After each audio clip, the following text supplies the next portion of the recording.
11നും 90നും ഇടയിലുള്ള എത്ര സംഖ്യകൾ 7 കൊണ്ട് ഹരിക്കുന്നു എന്നുള്ളതാണ് ചോദ്യം. അപ്പോൾ ഇത് സിമ്പിളാണ്. എങ്ങനെ ചെയ്യുക? 11നെ 7 കൊണ്ട് ഹരിക്കുക. എന്നിട്ട് അവിടെ എത്ര ഹരണഫലമുണ്ട് നോക്കുക. 11ൽ എത്ര 7 ഉണ്ട്? 1. ഒരു 7 ബാക്കി ശിഷ്ടം 4. നമുക്ക് ശിഷ്ടം നോക്കണ്ട, ഹരണഫലം മാത്രം നോക്കിയാൽ മതി.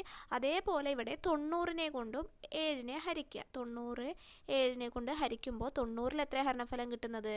ഇവിടെ 1 ഒരു 7 20 20ൽ 2 7 14 ബാക്കി ശിഷ്ടം 6. ശിഷ്ടം നോക്കണ്ട, ഹരണഫലം നോക്കുക.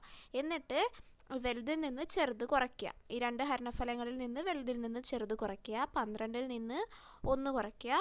അപ്പോൾ 11 എന്ന് കിട്ടും. അതായിരിക്കും ഉത്തരം. അപ്പോൾ ഉത്തരം എന്ന് പറയുന്നത് 11. അതായത് നമുക്ക് തന്നിട്ടുള്ള രണ്ട് സംഖ്യകളും ഏത് സംഖ്യ കൊണ്ടാണോ ഹരിക്കേണ്ടത് അതുകൊണ്ട് ഹരിച്ചു നോക്കുക. എന്നിട്ട് ഹരണഫലത്തിൽ നിന്ന് ഹരണഫലങ്ങൾ കണ്ടിട്ട് ആ ഹരണഫലത്തിൻ്റെ ഡിഫറൻസ് എടുത്തു കഴിഞ്ഞാൽ നമ്മുടെ ഉത്തരമായി.